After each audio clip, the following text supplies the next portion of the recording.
what excited you or what turned you to really start wanting to do that? There had to be a pivotal point in your life where you're like, all right, that's what I'm going to start doing. What happened?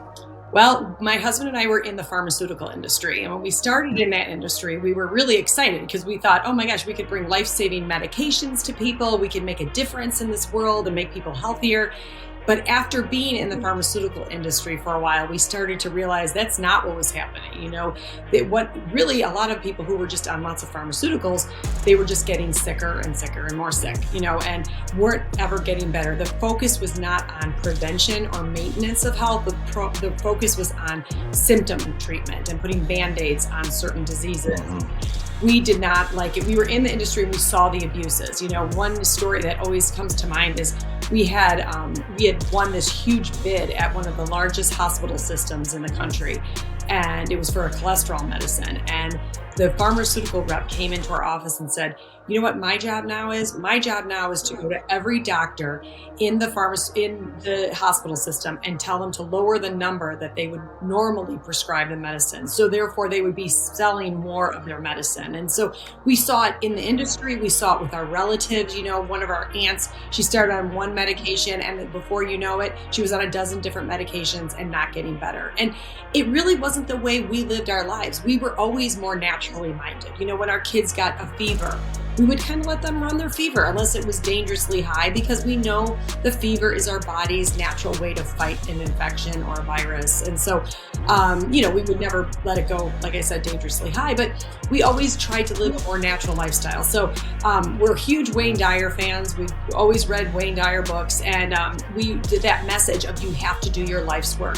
And we weren't doing our life's work. And so we started doing a lot of research into natural health and wellness, started to learn about the gut, and through lots of meditation, prayer, having the right energy, we were able to license these incredible strains out of London University. So scariest thing I've ever done in my life, but it was really fun.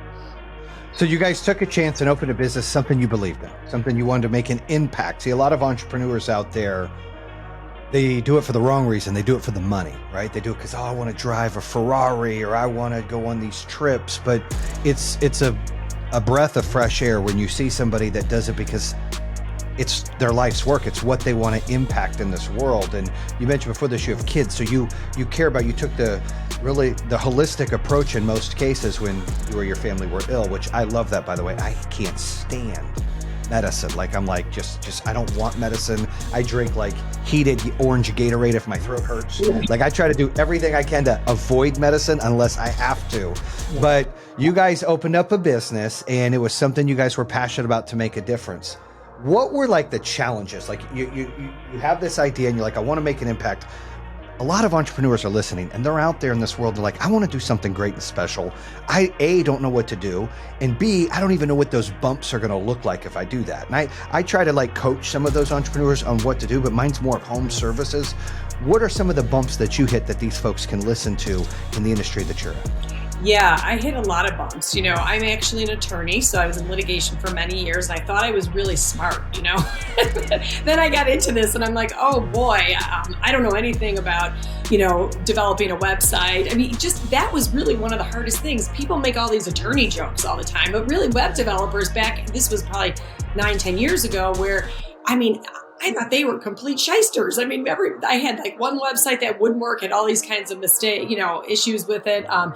And it was really that I didn't know anything about payment processors. I didn't know anything about anything that we were doing other than the fact that I knew that we had researched these products and we knew these were game changers. And I kind of felt, if you have a great product, I mean, my God, it's going to sell. It's just going to sell. But I didn't know that you need to market it. You need to get out there. You need to explain it. Once you get it out there, it sells and you keep the customer, and that's been awesome.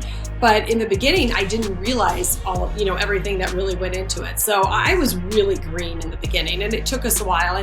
And one of the things that I think was really beneficial for us was just getting involved in masterminds. I think that's when things started to really turn for us. We'd go to shows and networking. I mean, you can't ever, underestimate the importance of getting out there, talking to other people, and being a part of different masterminds to really take you to the next level and help teach you. Entrepreneurs are amazing amazingly generous people. I mean, I find that entrepreneurs want to help each other out. We're kind of all in it together. And so Yeah. I say surround yourself with entrepreneurs.